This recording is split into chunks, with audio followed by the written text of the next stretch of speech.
Endi mahalliy xabarlarga o'tamiz. Gibrid traktor, quyosh energiyasida ishlaydigan agrorobot va bir kunda unib chiqadigan urug'. Zo'ra.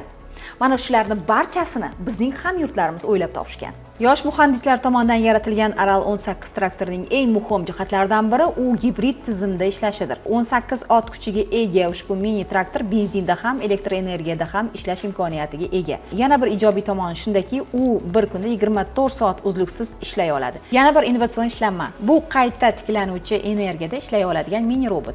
To'liq quyosh panellari orqali quvvat oladigan robot ertalab soat 8 dan 16:00 gacha ishlay oladi.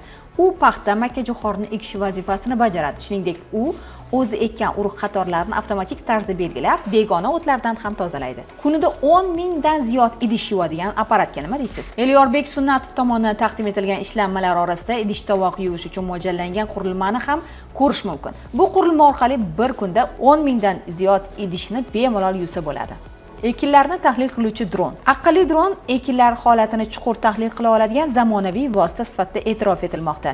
2022-yilda ishlab chiqarilgan bu qurilma kamera orqali yerning 1 santimetrini tahlil qiladi.